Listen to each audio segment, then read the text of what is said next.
with that. Thank you, Mr. President, for availing yourself again to come and assist the Commission so that you could complete your evidence relating to your position as former Deputy President of the party and President of the party, and continue or start evidence relating to your position as former Deputy President of the country and current President of the country. Thank you for availing yourself.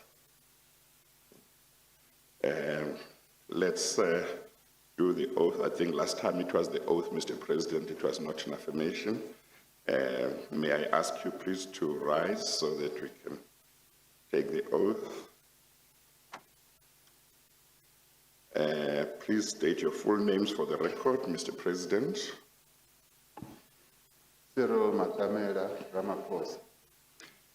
Do you have any objection to taking the prescribed oath? No, I do not have any objection to taking the prescribed oath.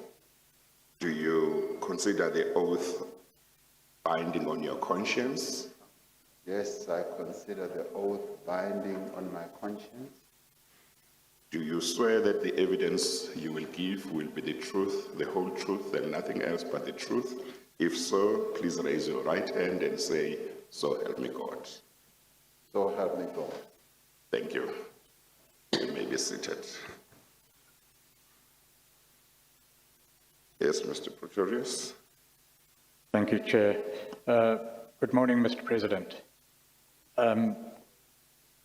If you would agree, please, to remove your mask because the sound will not carry to the transcription. The social distancing is sufficient, we think, to protect all concerned. And if you could just switch on your microphone, please. Is it on? Great, thank you. Just to give an overview, Chair, today and tomorrow,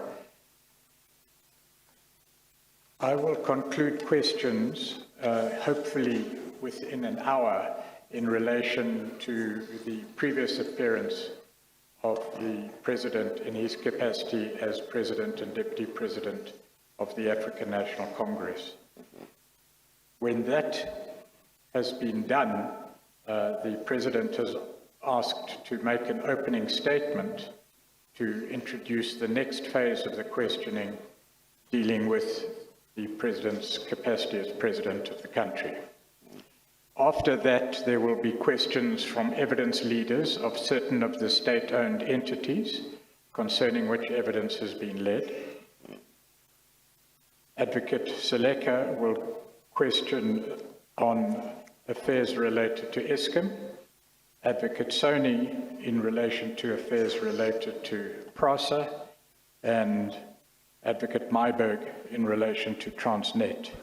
That should conclude the proceedings today, and then tomorrow I will ask questions of a general nature in relation to the President and his capacity as President of the country. We've agreed under your direction, Chair, to begin at 9 o'clock every day and go hopefully at least until, but as far as I'm aware, until 5 o'clock every day. Okay. The stopping time, Mr. President, is that fine with you? At 5 o'clock? I was told that the stopping time for the Commission is usually 4 p.m. Yes, yes. So, there might have to be some discussions to see whether you would be available beyond 4 o'clock. Yes. Okay, all right. We can have a discussion, yes. Okay, no, that's fine. That Thank discussion you, can happen during the tea break and lunch break. Yeah. Okay. Okay. Yes. Thank you. And Chair and Mr. President, although every attempt has been made to distinguish clearly between questions relating to your capacity as President of the party and questions relating to your capacity as President of the country, there may be some grey areas where it's not possible to define the distinction clearly, but we can deal with that when the time comes. We have provided your office, Mr. President, with a substantial volume of documentation. I'm not going to go through the detail, but they're contained in the bundles behind you. In addition, certain documentation has been provided to us from your office and elsewhere. Those documents are also provided in the bundles behind you. But your statement is in bundle 3 behind you, and documents are next in bundle 4. Sure.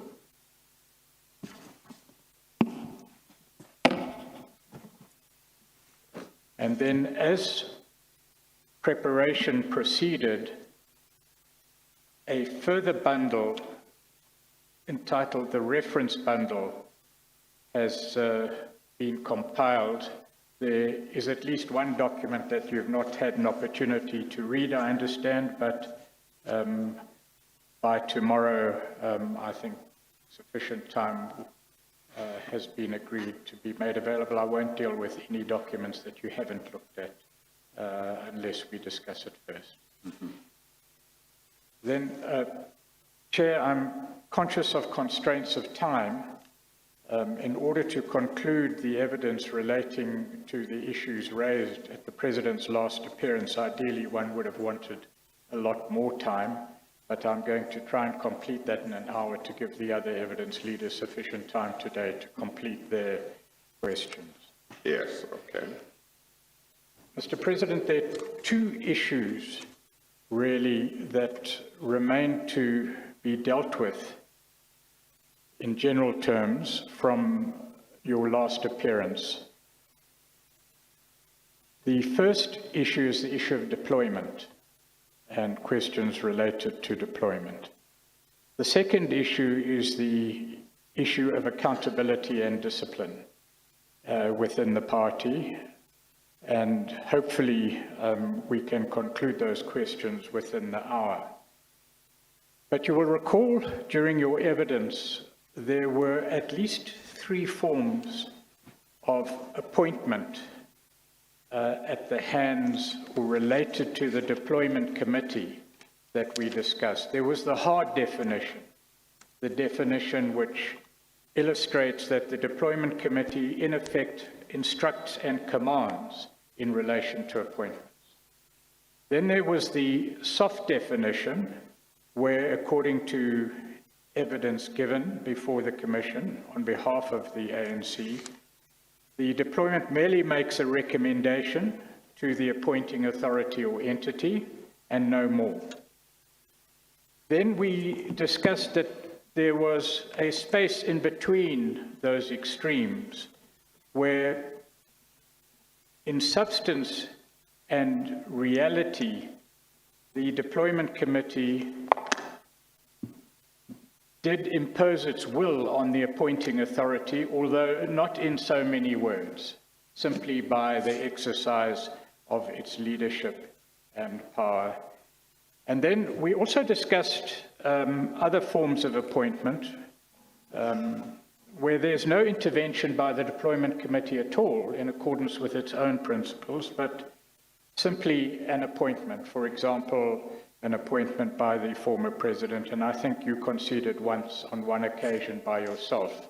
And in the deployment committee minutes, to which we will refer in due course, you apologized to the deployment committee for having done that. But as I understand it, that is the framework within which the issue of deployment was discussed last time around. The position of the legal team, or certainly in relation to the questions we're going to put, is that the soft definition of employment, mere recommendation, and no more, is not borne out by the facts. There is strong evidence that has been led before the Commission that in fact the deployment committee commands or instructs or in fact makes the relevant appointments. The SOE evidence leaders will put this to you in the context of government in relation to state-owned entities. But there has been other evidence, which we discussed last time around from Messrs. Ngubane, Leighton Ngubane, Brown and others. I'm not going to repeat that. But the answer to any disagreement between yourself and Mr. Mantash on the one hand, and the evidence led before the Commission on the other, would lie in the Deployment Committee minutes. There we would have a contemporaneous record of the decisions that the Deployment Committee actually made in any particular period. And we've requested those from the attorneys for the ruling party. We've been told, firstly, that there are no minutes for the period 2012 to 2017.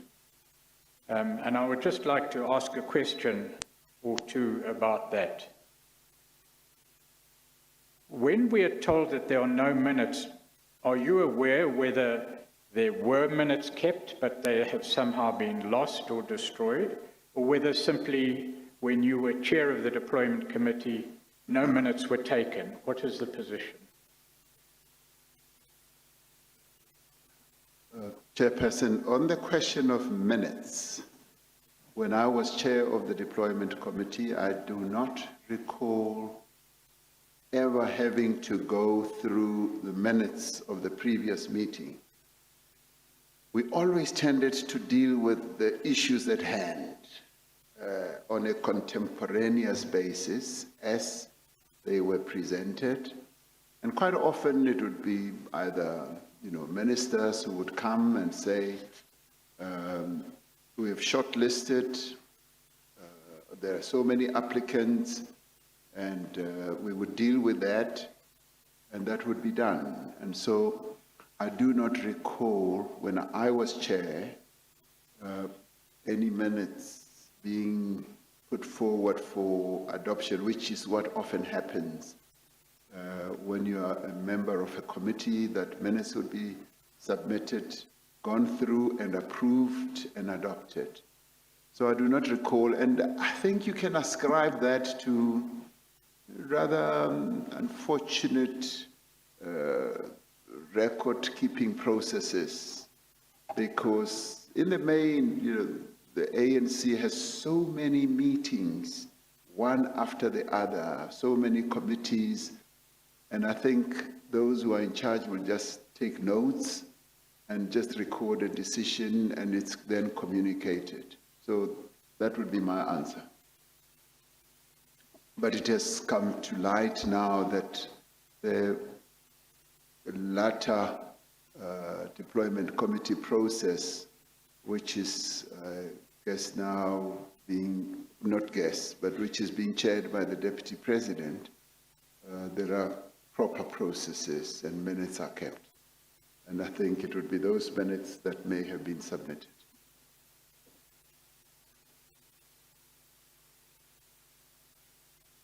Two questions in that regard, if I may, Mr. President. The first is that generally I understand that in the ruling or governing party and its history, there is a practice of taking minutes in matters or meetings of import. Is that not correct? Yes, it is. And secondly, it would be particularly important in the affairs of a deployment committee where ministers would meet with the committee over a period of time and over the period of more than one meeting to have a record. It seems rather strange that A, there were no minutes or no minutes available. As I understand your answer, you're not saying there were no minutes as a matter of fact, but just that you don't recall minutes being taken. Yes. Do you have any comment on that? It just seems improbable that there weren't minutes.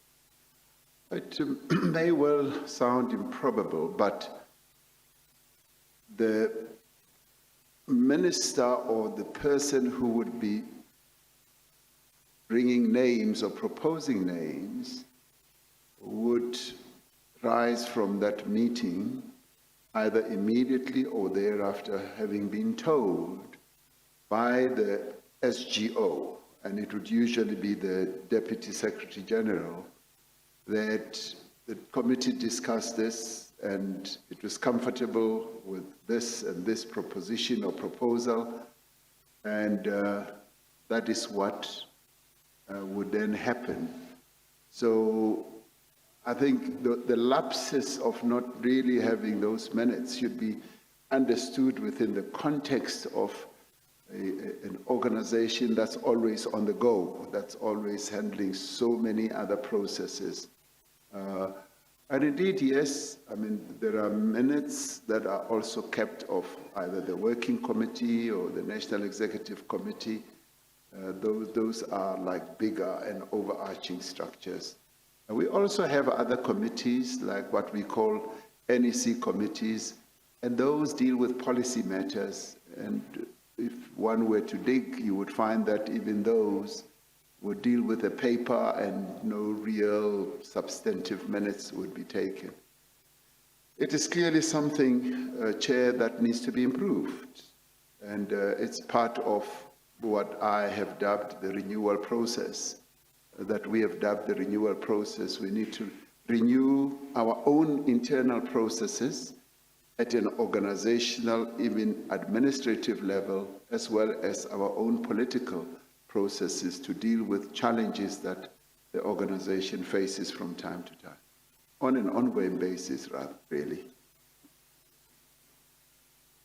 We did then request the minutes of the deployment committee for the period post 2017, in other words, 2018 to 2021, and we received those, we requested them a month ago and received those on Friday evening. I'm not going to go into the reasons for the delay there, it's a collateral issue, but the records we have, and they're in the bundle before you, and I'd like to ask some questions about that. But before I do, can I ask, as far as you're concerned, was there any shift in policy or practice between the time when you were chair of the committee and the time where Mr. Mabuza was chair of the committee? Was there a change in policy known to you? No, there wouldn't have been a change in policy. I think maybe a change in practice, because Deputy President Mabuza has tended to send ministers back and say, go back and process this again, and they would go back, sometimes pulling their hair out, and yet in my time the committee always found a way, but I guess his way maybe is much more effective. So the practice, yes, but the policy broadly, no. Policy largely in line with what I would say I described, which was also what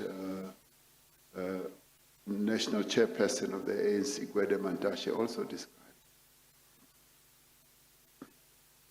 The description you've just given of the approach of Deputy President Mabuza is in fact consistent with evidence you gave last time round about ministers coming back in frustration to the committee several times. And in fact, that evidence is consistent with the minutes, and I'll explain how we see it in a moment. But we can go through the minutes.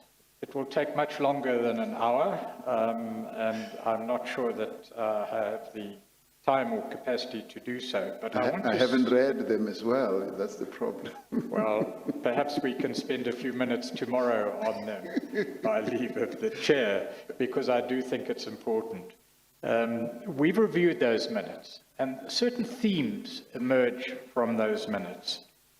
Now, we cannot obviously deal with the merits of each case because we don't have those facts. We only have the minutes and what emerges as a practice or policy from a reading of those minutes at face value. So, of course, it's subject to the facts of each particular case, and I must concede that in asking you these questions. But on our view, a general review of the minutes indicates that in large part, not always, but in large part, the hard definition that I've referred to, the deployment committee decides and instructs. That's the first proposition. Perhaps I can go through the propositions, you can consider them, and then we can decide what to do. The second issue is that the recommendation doesn't go from the committee to the appointing authority. It's the other way around. The minister or the appointing authority recommends, and it's the deployment committee that in its wisdom and according to its practice makes a decision, and that decision is then communicated. It's not universal, but it's by far the predominant way the deployment committee goes about its work in relation to appointing authorities. The third point that emerges is that on several occasions, certainly on more than isolated occasions, ministers come to the deployment committee and seek permission. Permission is the word that is used to proceed with the appointment process. And then the deployment committee will give the minister permission to proceed with appointment. Ministers are called to account by the deployment committee for presenting a fait accompli or presenting names to cabinet not approved by the disciplinary committee. There is a strict procedure that is often referred to that the ministers are called to account to follow under the supervision and direction, and I stress direction, of the committee, deployment committee. There are several occasions on which loyalty to the ruling party, party membership, and or hesitate to use the word subservience, but compliance with party prescripts is an issue which is relevant to the appointment. On occasions, and you've testified to this yourself, Mr. President, ministers' recommendations are not approved. They're sent back to the minister for, and the word is refinement. We're not accepting it. We'll consider it again when you come back to us. And that's consistent with your evidence, and we'll go back to that in a moment. There's even an occasion or occasions where the deployment committee insists that even before posts are advertised, that the deployment committee should be notified. But consistently throughout the minutes during this period, after you became president, to the present, to 2021, decisions are made in regard to appointments by the deployment committee. Final decisions which are imposed on the appointing authority. That is the language used.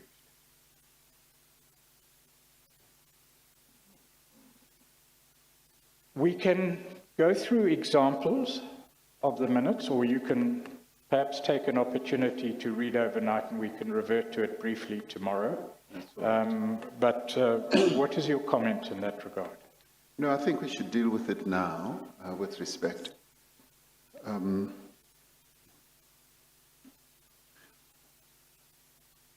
Chairperson, it is said that maybe the hard definition of the deployment committee's work is what has always prevailed.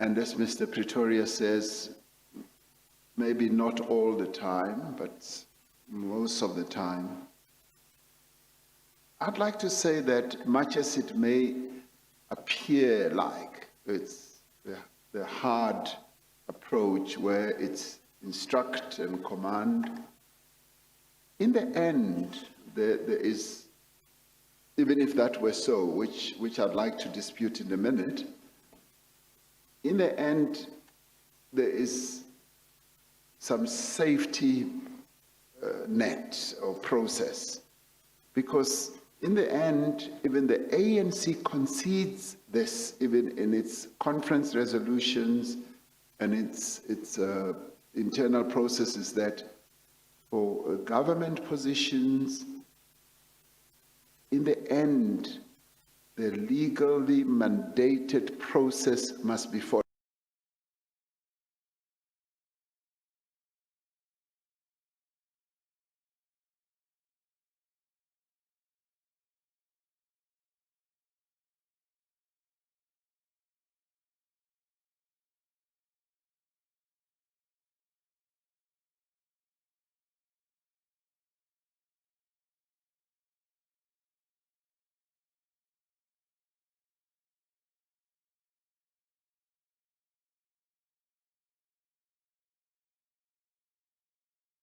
Entirely, because there is in the current cabinet a non-ANC member, and they're independent, and they raise issues and questions, and for the most part, some of their questions would be about competence, would be about ability for the person to do the work or not. So much as it could be said that the hard approach, which is instruct, could have been used, when it goes through to cabinet, that is the filter. The filter then will finally come out with an outcome that may not have been, say, commanded by the Employment Committee. But I would like to dispute this hard definition and say, as far as I'm concerned, it's more the soft one, and it may well appear like it is the hard one. It's the soft one by sheer operation, because it's not an appointing committee. It does not appoint by definition and by its own existence. In the last evidence I gave here, I said it's a recommending committee. It recommends and proposes. And Chair, this is what happens in the, if you like, the political landscape also for our country. I did refer to an incident of another party, which is in government in one province in our country, where the person who was supposed to make the submission of the appointment, giving evidence to the public protector, said, and the Premier also said, before this, it must go to the federal committee. We do want to have that filter, that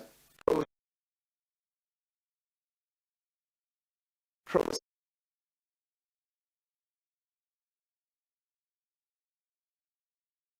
We may well have glossed over the issue of competence, and it's something that even our own conference has insisted we should now do, which is currently underway. But as political parties, we do want people who will go and implement the political mandate. And I also refer to the OECD paper on this matter, that the political involvement in administration, it was said in that paper, is essential for the proper functioning of democracy. And I would still insist that that is a consideration that we need to have in mind. Whilst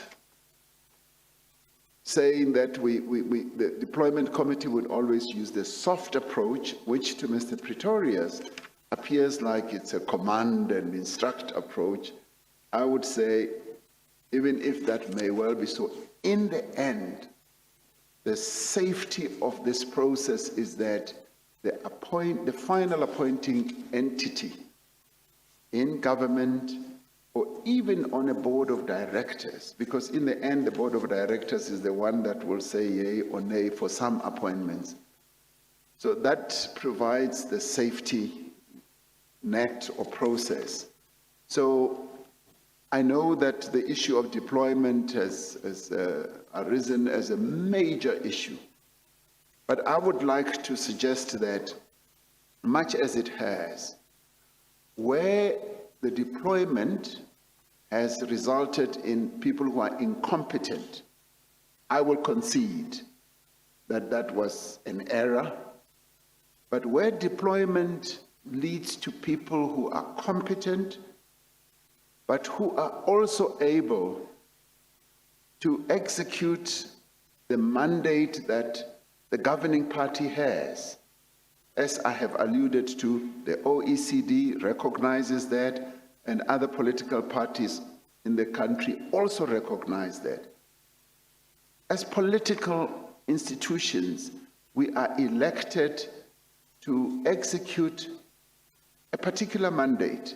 And when you appoint people, you want people who are well synchronized or will synchronize their work and activities with that mandate. But people who will also have competence and exercise independence.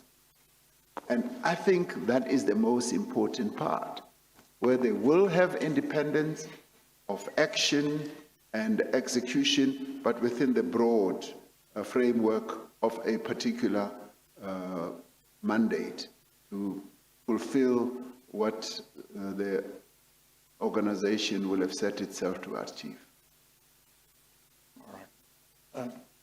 Perhaps just to illustrate the general point I was making by relation to specific wording in the minutes, Mr. President, on the 20th of January 2020, in relation to appointments in the Department of Environment, Forestry and Fisheries, it's recorded in the minute, the committee resolved to accept the three proposals. In other words, final decision. Under the head, the Department of Public Service and Administration, the committee resolved to accept the first woman and candidate to be a Director General at that level. Under the Department of Mineral and Energy, the committee resolved to accept the Minister's proposal and that the Minister must further engage with the DSG. Under Defence, the board proposed the name of the current acting CEO to be considered, which is what the Minister came to present. The committee allowed the Minister to go ahead with the process, but was also reminded that in future she must work with the Office of the DSG. The opposite happened on the 30th November 2020. Department of Transport, Minister Mbalula. The presentation was not accepted by the Deployment Committee. There were issues raised with regard to processes being followed and the candidates and the makeup of the board. The item was sent back to be refined. Plenty of examples of that, but if you wish to debate it again tomorrow, we can do so. That is just one aspect of the evidence. The other aspect of the evidence, of course, is the contemporaneous evidence given by various people before the Commission, which the Chair will take into account in making his decision. There are two other matters that arise. I don't know that we can go into the issue of political theory too much, but there's an interesting minute in the bundle where a member I'm of sorry, the Mr. Pretorius, are you moving away from the deployment committee matters? No, I'm dealing with two more issues. You're still well, okay, yes. All right. If I may, Chair. Yes, no, that's fine. But maybe let me ask this question, Mr. President. Yes, please. Within the context of the practices of the deployment committee, how it deals with matters. What would be the role of, I don't know whether it's the principle or what it is, but namely that there is only one center of power. It is the party. If that is still the position, I know at some stage there were issues about whether there are two centers of power, government and party, but it seems to me that it may well be that if that is the principle, that it would contemplate that the real decisions are taken within the party.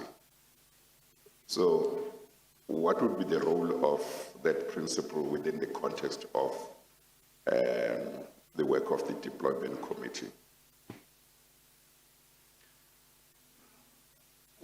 Well, Chair, yes, the party is where power resides. Our democracy is such that it delineates political parties as the vehicles through which the masses of our people demonstrate their support through their votes for a party that then finally has representatives in parliament, in the cabinet, and so forth. So the party then plays a key role. But the party is just one of the actors in our democracy. It's not the only actor, and in the end, when we're talking about the state, you look at the state, what makes up the state is the three arms of the state, so the executive, the judiciary, and the legislature, and there are a whole number of other institutions that finally make up the broader state that we talk about. So the party does play a role, and when it comes to matters of governance that impact either on the executive or the legislature, it does play a role. So therefore, its decisions I regard as proposals as they finally go forward, either to the executive or to parliament. For instance, a party will take a decision that we need a piece of legislation, say, on gender-based violence, that those who get involved in either murdering or raping women should be sentenced to 20 life sentences. It becomes a proposal by the party that has to be filtered through another institution, which would be your parliament.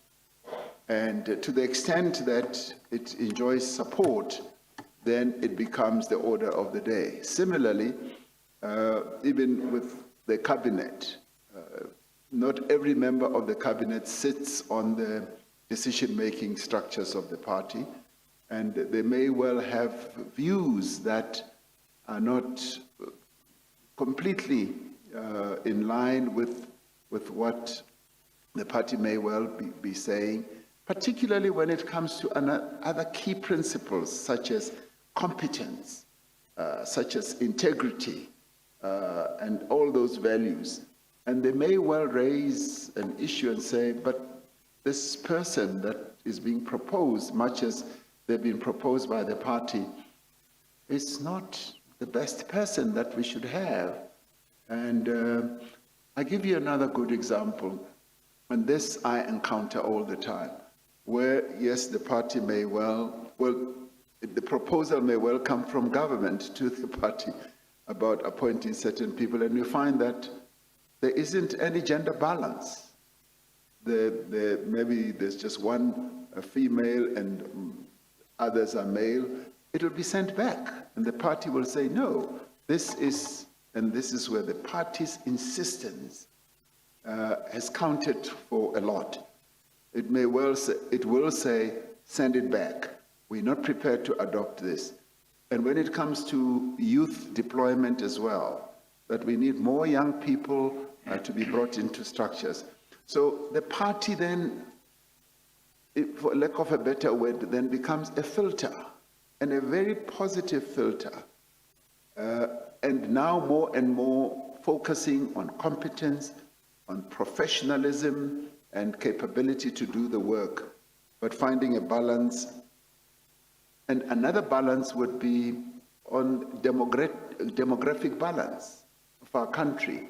And sometimes the temptation is we will just take mostly males and mostly African, and the party will say, no, this does not represent the demographic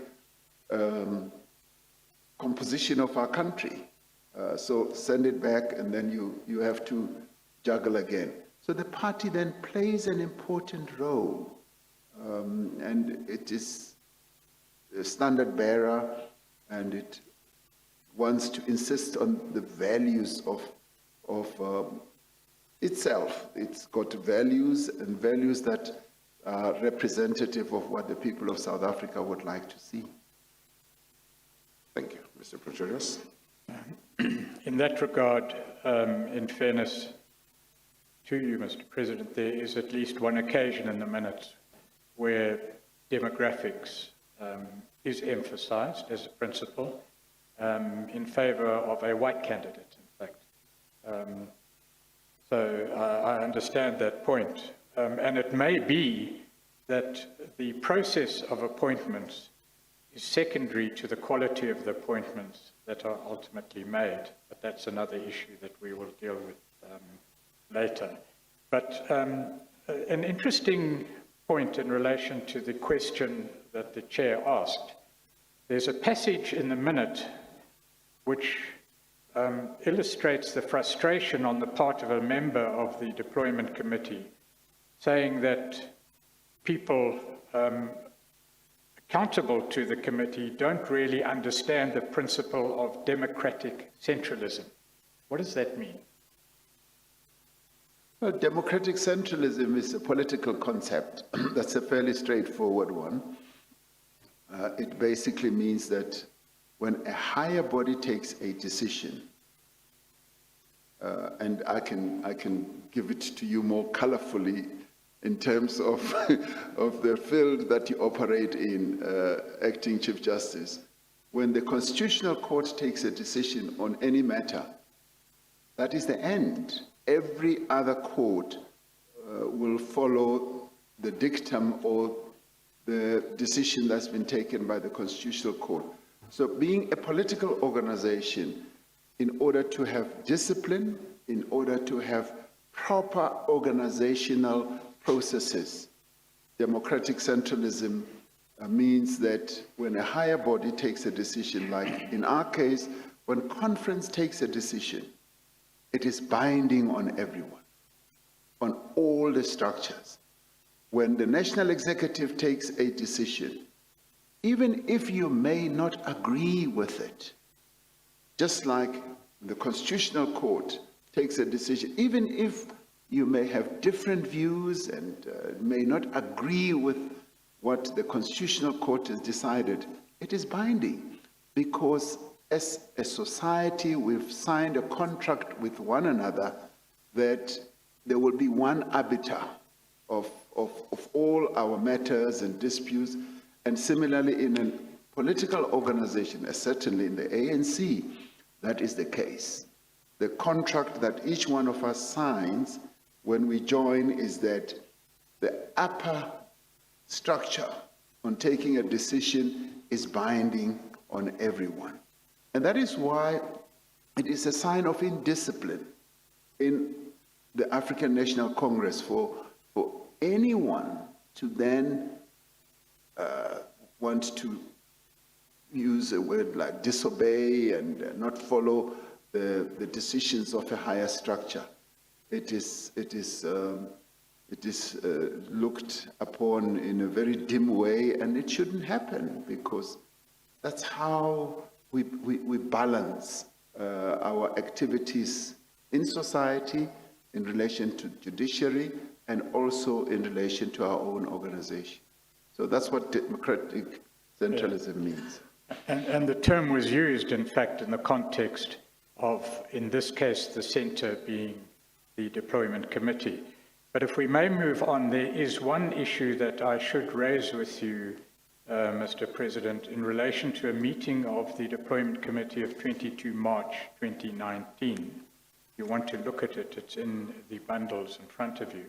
But I'm just going to summarize what the meeting determined. The meeting noted that the Judicial Services Commission was considering the filling of vacancies in the judiciary. The Deployment Committee recommended 2 justices to seats to fill vacancies in the Constitutional Court. It recommended a judge to fill a position on the Supreme Court of Appeal, and in other capacities as well, including Deputy Judge President in a province. So the question arises is, what is the committee doing recommending appointments to the judiciary? Chairperson, I go back to my earlier explanation that the deployment committee, particularly in a case like this, would play the role of saying, there is a vacancy, and it often happens when another person who's been deployed in government, who would normally be your Minister of Justice, saying, hey, there are vacancies. But the deployment committee knows that at best, all it can ever do is to note, 1, that there's a vacancy, 2, that there are certain names that could, be proposed. And having done that, it also knows very well that it is not the appointing structure. And by definition, by the way our Constitution works, it could never, ever have a judge appointed, because that is a process that is done through the JSC, and what comes out of the JSC is the will of those people who sit on the JSC. But what that deployment committee has often insisted on, Acting Chief Justice, is that we need to have a gender balance. We need to have a demographic balance. And that message often, is raised more regularly and more pointedly by the African National Congress. And I can say, as a deployee of the ANC, that the fact that today we've got so many female judicial officers, it's because the ANC, and you could say, through various structures, has been insisting. It could be the ANC Women's League, it could be the ANC itself, and so on, has been insisting that we must have more female judicial officers. But we must also have a balance. There must be a demographic balance. We must have people of Indian origin, colored, Africans, and whites. And that has been, without any doubt or equivocation, been the insistence of the party that I lead. And so in that regard, I think we should look at it positively. Positively because it has really insisted on this approach. To the extent that people want to look at it negatively, you need to be alive to the fact that, if anything, it was just identification of names and being aware, but in the end, the ANC does not decide and cannot decide. And I would be the first to say, you cannot, as the ANC, choose judges. And that is why it was the ANC itself that insisted that the Constitution should be crafted in the way that it is to be able to have that level of non-partisanship, independence, and you must have all those people who sit on the JSC. And it is something that I feel strongly about. Well, there is the question, Mr. President, whether if the ANC or the deployment committee, maybe let's say the ANC, wants to influence the appointment of certain people within government, whether it should not do that transparently, so that everybody knows, rather than do it in some office somewhere where there is no transparency, and you end up with, in the case of a minister who may be coming to an interview, to interview candidates for a certain position,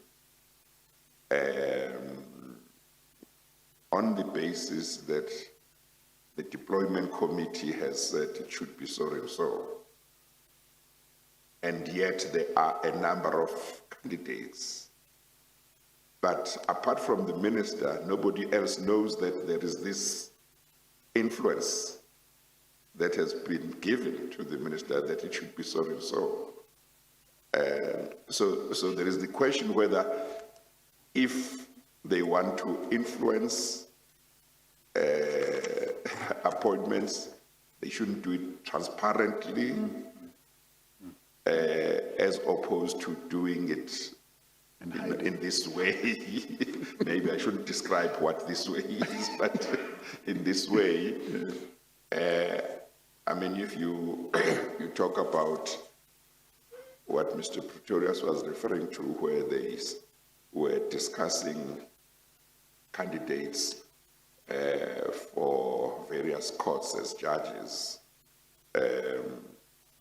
you have in the JSC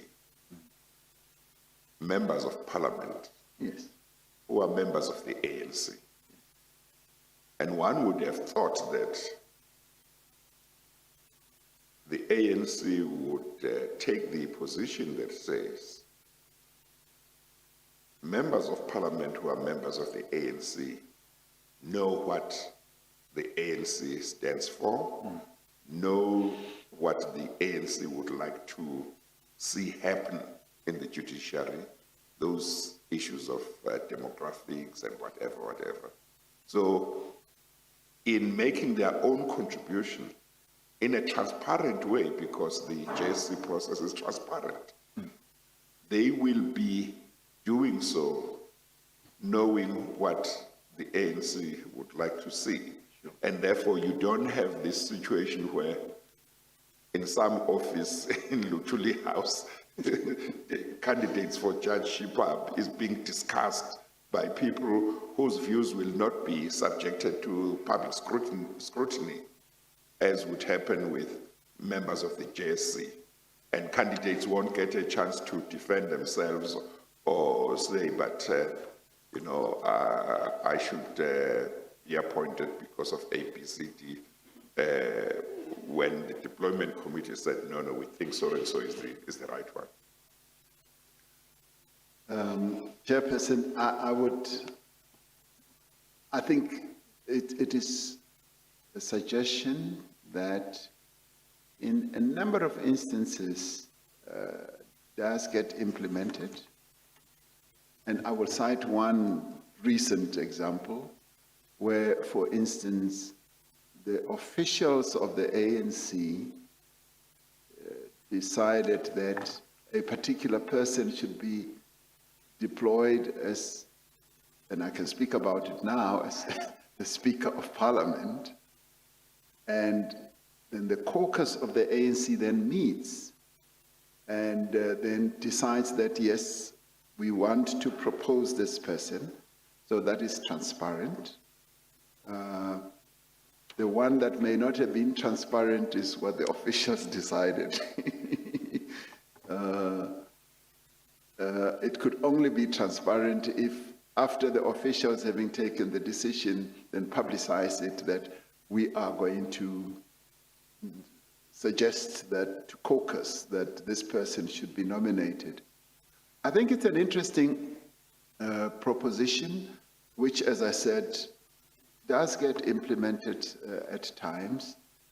And I recall, and I'll cite another example, I recall the question that was put to me when we had to appoint the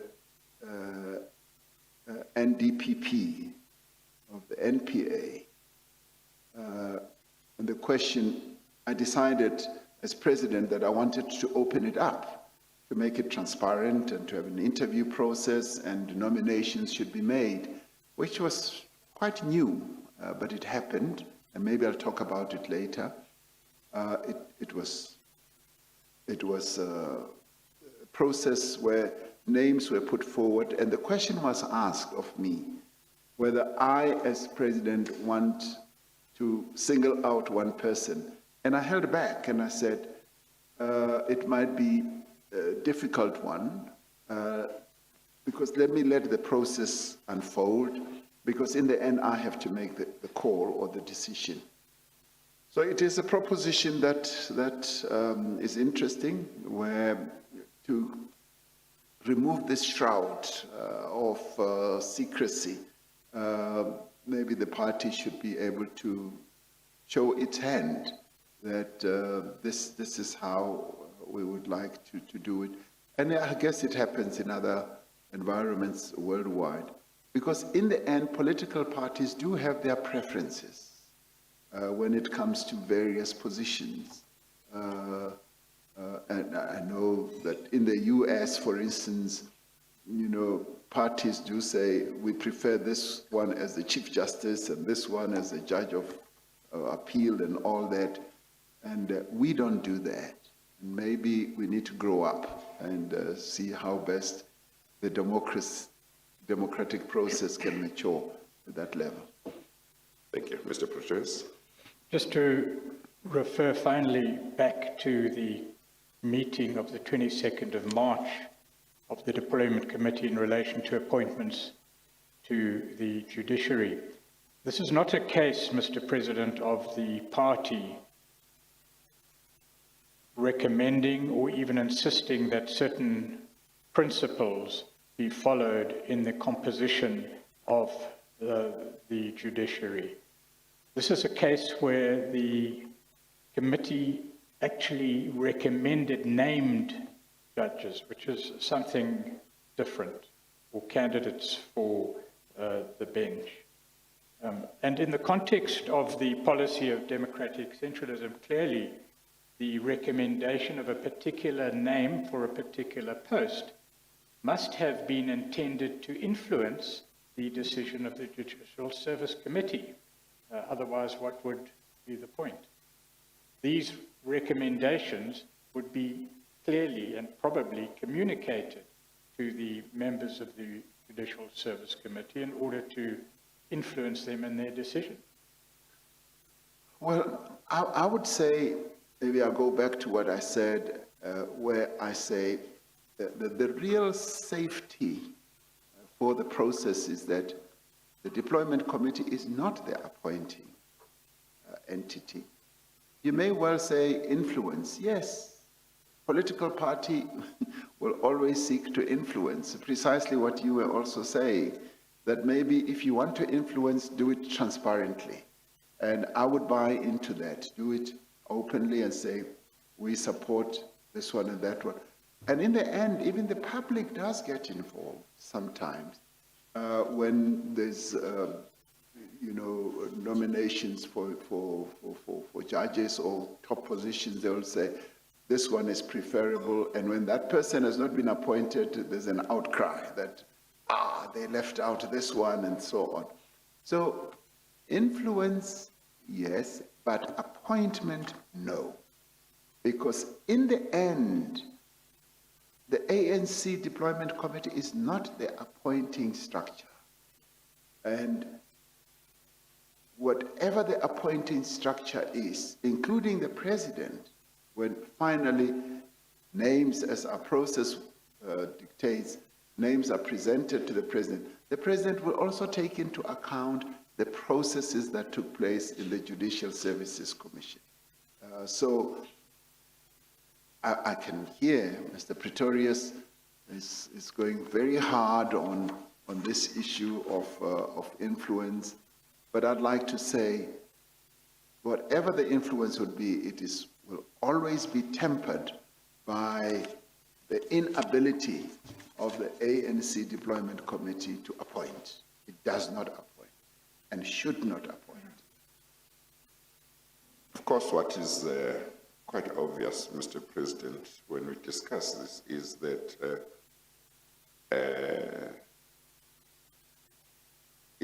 the influence of the Deployment Committee may be quite weighty, particularly on those members of the JSC who are ANC MPs, and they might not want to go against such an important structure of the ANC if it has already indicated its preference. And that may be unsatisfactory because, well, I don't know at what stage that recommendation was made in that case, but if it is made before the interviews, for example, it may well be that it would have the effect that some ANC members who are MPs, who are in the JSC, might be unduly inclined towards a particular candidate in circumstances where they should be quite open. You know. So I'm just saying, it's one thing to say the Deployment Committee is not the appointing authority. Yes. But the reality might be that once the Deployment Committee has made its preference clear, already a member, maybe I should say, a disciplined member of the ANC, who, would be inclined to put a lot of weight on that recommendation in circumstances where he or she should approach the interviews in a very open-minded manner. Chairperson, I think we must accept that we live in a world where lobbying takes place for placement of people anywhere, where lobbying, there are sometimes lobby groups, lobbyists and all that, people who for one reason or other would prefer certain persons or candidates to be placed in certain positions. That happens all over the world all the time. Be it, in a lowly position or a high-placed position. So if one accepts that, there will be people and groups of people who will sort of articulate their preferences. It should not be seen as something that is evil or dastardly wrong. If it is meant to achieve illegal, unlawful ends, then there is a problem. But if it is meant that there should be names that can be put forward, for instance, to achieve a particular purpose, like we want more women in the judiciary, and we know this lawyer and that person who should be put forward. I don't necessarily think that there's anything wrong with it. Because otherwise, how do we achieve the transformation that we seek to achieve? Will it happen of its own volition? How will it happen? It will happen because people are lobbying or are articulating those positions. And I'd like to suggest that unless the proposition that's being put forward is that this resulted in unlawfulness, in something completely wrong, and should not happen at all, then I will take the point.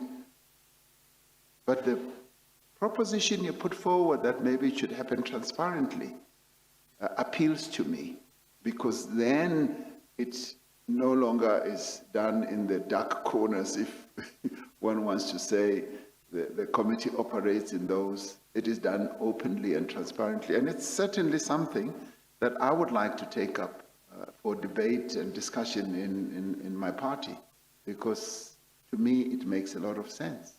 No, I think what I was putting to you is more in the context of there being no transparency. Yes. So if there is no transparency, this lobbying or whatever is happening secretly. Yes, yes. But where it's transparent, Yes. so it can be debated, Yes. it can be looked at, can be scrutinized. Yes. That might stand on a different footing, where there is transparency.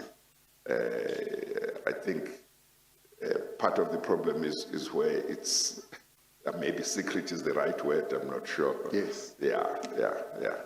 Well, you and I have never agreed on anything, Acting Chief Justice. On this one, we agree. Thank you, Mr. President.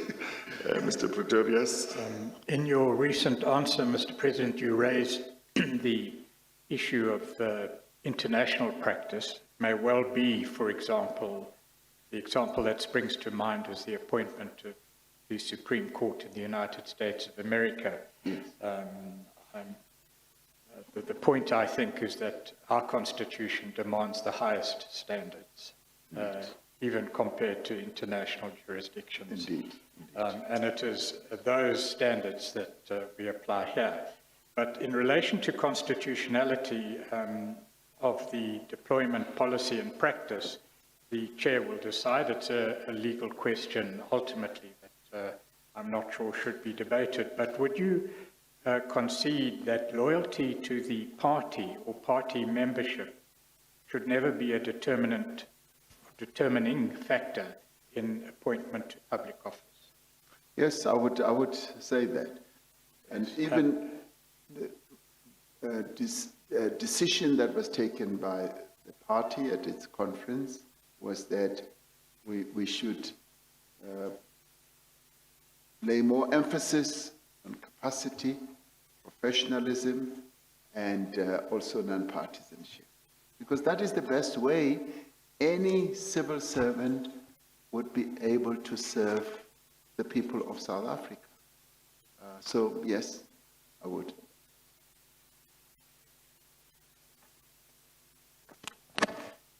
And one is conscious, of course, of evidence in relation to loyalty or party loyalty, again in relation to appointments to public office that has been given by the former president, but that's a matter of record. I needn't debate that with you. If I may go to the second issue, unfortunately, briefly, and that is the question of discipline and accountability. You gave quite stark evidence last time around, Mr. President, in relation to corruption within the ranks of the ruling party and its prevalence over a period of over 20 years. That's a matter of record. going to go back there. But there are two issues arising out of that evidence. The one is specificity, and the second is accountability. In relation to specificity, the chairperson did ask last time round. The chairperson said, I would like you to identify the actual areas where you say as a party we have done our homework. We think this is where we did not do what we were supposed to do properly. This is where we did something we should not have done. So we identify exactly areas where as a party you say, yeah, we did not do things the way we should have, and we acknowledge. And the point of that question is highlighted by the chair when he says, then one can look at what should be put in place for the future so that there is no repeat. And that's been partly discussed now in relation to the issue of transparency. And perhaps in relation to specificity, we can talk more tomorrow when give evidence in the capacity as your role as president, because there are certain issues that must be discussed in that regard. But again, we asked for documents. We requested the ANC disciplinary records, and what we received were records of the ANC's National Disciplinary Committee and the National Disciplinary Committee of Appeal for the period 2014 to 2021. And although there are occasions when party members are disciplined for a range of internal party matters, we did not find in those documents a single case of an ANC member being disciplined in relation to corruption in those documents. Now, given the prevalence of corruption, which has been conceded, and given the period of time over which this corruption has been identified, since the 1990s, to date, not to 2017, 2018, not to 2017, 2018, to date, is it not a matter of concern that the party has not generally, there may be single exceptions, generally called to account in the context of the party itself, people found guilty, accused of corruption? It's a matter of concern, I put it. Yes, it is a matter of concern. It is a matter that I sought to address in my appearance here. And I did say that there has been contestation within the party on a number of matters, but especially this one. And in that regard, I did concede that the party, for the most part, did not really live up to the value system that is the bedrock of its existence, which was put in place by the founding fathers and mothers of the organization, and that in latter days there was a lapse. And in addressing my letter as president of the ANC to members, I did decry this, and I raised it. And it is on issues of dealing with corruption that I said we must draw a line in the sand.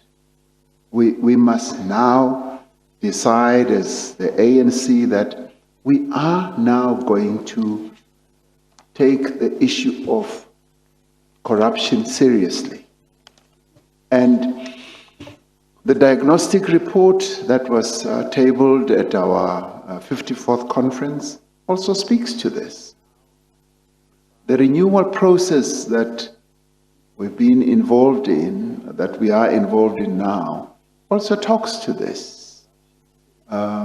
Yes, there have been some cases which may not have surfaced at the level of the NDC and NDCA where, yes, discipline was taken on corruption matters, but they have not been as overarching as they should be. But we have now said, we've drawn a line in the sand, and with the resolutions that were taken at the 54th conference, much as there's been contestation within the party itself, the membership has embraced this, and the issue of discipline and accountability is being taken up much more seriously. And we as a party have also realized what our lackadaisical approach to this has meant to the party in terms of support. Because our surveys, our research has told us that people, ordinary people, abhor corruption, and they've not always seen the ANC as taking action against those in its own ranks who have been involved in corrupt acts. But now the game has changed.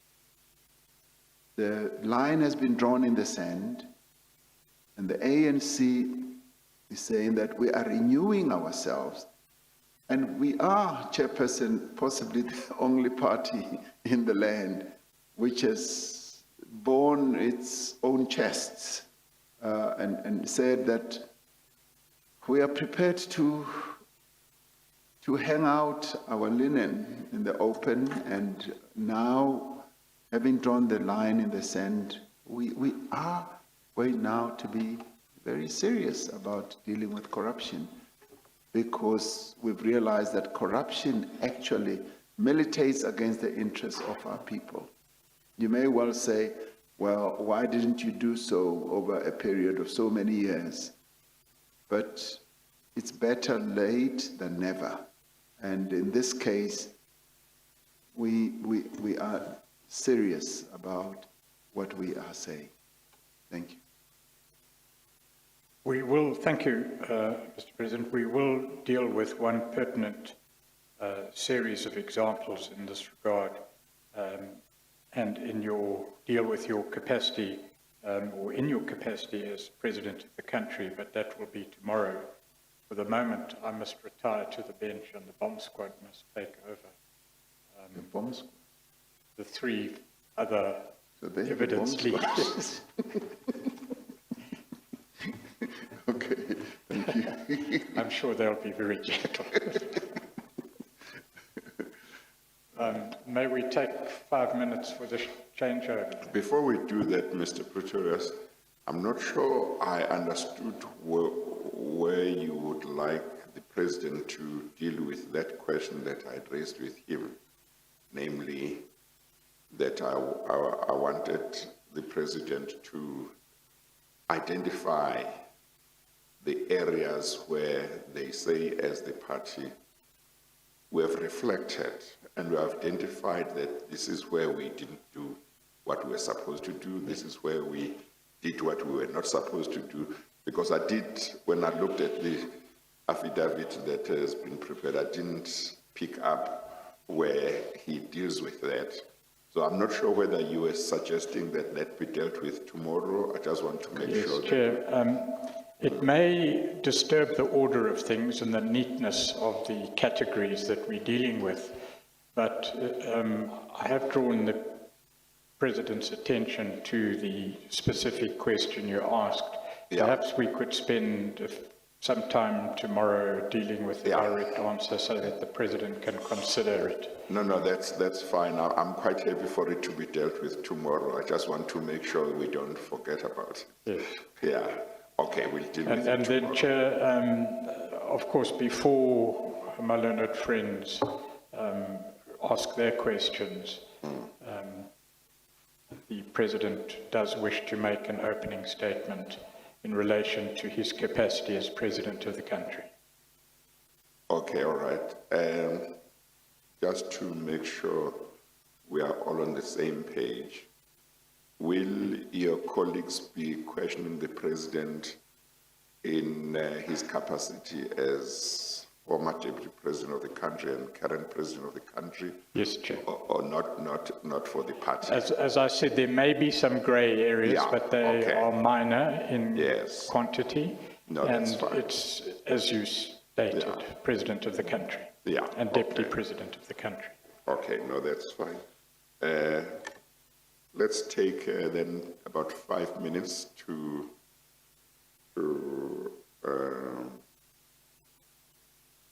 enable whatever logistical arrangements need to be made. I intend that we take a tea break, our tea break at normal time, which is 11:15.